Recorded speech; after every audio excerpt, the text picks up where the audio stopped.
Je prends juste quelques instants pour faire un petit hommage à mon père. Le 27 juillet 2004, il nous disait son grand au revoir pour l'au-delà. Il faisait aussi beau qu'aujourd'hui, mais avant ce grand départ, suite à une tumeur au cerveau, un glioblastome grade 4 qui l'avait emporté d'une manière, j'oserais dire, quasiment sauvage pour un être humain, il nous avait laissé un grand message que je me souviendrai toujours et que je vous partage aujourd'hui. Vous êtes peut-être quelqu'un qui avait perdu un être cher dans la dernière année, ou vous avez perdu un être cher, mais des fois peut-être vous restez accroché avec de la difficulté à aller de l'avant. Je me souviens d'une dame dans une conférence, elle vient me voir à la fin et elle baisse la tête en me disant « C'est tellement difficile ces temps-ci », elle me dit « Ma fille est décédée ». Et là, ça va tout de suite chercher la compassion. Et elle relève la tête et elle me dit « Il y a 15 ans ». Elle avait arrêté de vivre en même temps que la perte de cet être-là. Sauf que mon père nous a amenés à avoir une vision bien différente, autant par l'éducation qu'il nous a donnée, nous, ces trois filles dont je suis l'aînée, par sa sagesse, son amour et tout ça, dans les moments où est-ce qu'il était encore conscient en dernier. Il nous disait, je vous demande une chose, quand je serai partie, je veux voir mes filles rire, je veux voir mes filles s'amuser, je veux les voir vivre pleinement. Et ça, ce message-là, oui, il me l'a dit, il nous l'a dit, c'est toujours là au fond de mon cœur. Même s'il ne l'avait pas dit, je vous jure que c'est la façon dont moi je l'aurais vécu. C'est certain que pendant 18 mois, mon père, par exemple, était un joueur de violon hors pair. Il était très connu par rapport à ça. Et j'entendais une pièce de musique, par exemple, où est-ce qu'il y avait du violon dans une chanson. J'avais des fois une petite montée d'émotion. Je ne suis pas à l'abri d'avoir une pensée de lui et que pendant quelques secondes, une émotion peut monter. Mais ce n'est pas une tristesse. Quand je pense à mon père, la tristesse n'est pas là. S'il y a une émotion, c'est une émotion d'amour, c'est un moment de joie, et ce moment de joie-là, en repensant à lui, je vais le transmuter aussitôt en gratitude et non plonger dans quelque chose qui n'est pas mon moment présent. Donc, c'est ça, ce message-là qu'il nous donnait toujours, même dans les années, dans les mois, c'est-à-dire, parce que ça n'a pas été très long.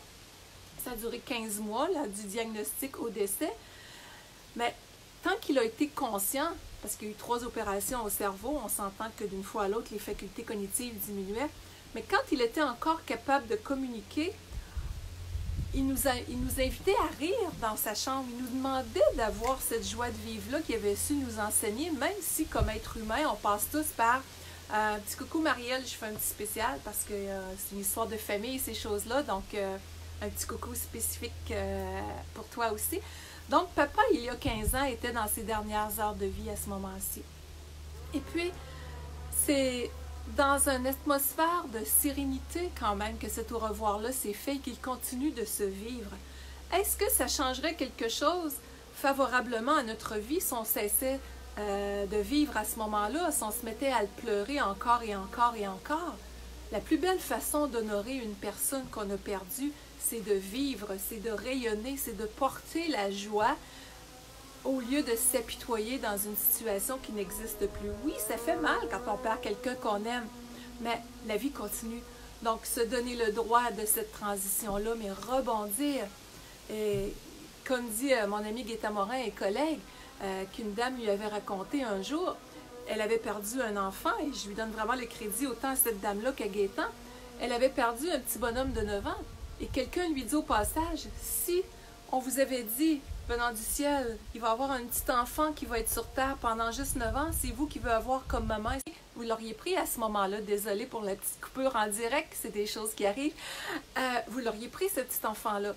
Donc, c'est dans ce sens-là, les personnes qu'on a eues dans notre vie, honorer leur présence, honorer ce qu'ils ont été et nous en profiter au quotidien pour prendre soin de soi, pour mettre de la joie, pour mettre du pétillant. Alors, papa chéri, d'où tu es? Bien, c'est à sa santé qu'en famille, on s'en va s'amuser dans un festival dans les prochaines minutes et c'est justement au moment où est-ce que j'ai fait cette vidéo-là que ma soeur tente de m'appeler pour qu'on se rejoigne au festival. Alors, tout le monde, moment présent, on est vraiment dû pour aller fêter. Moment présent, profitez de la vie à la santé de ceux qui nous ont laissé ces messages d'amour-là. Alors, je m'en vais m'amuser. Bye bye!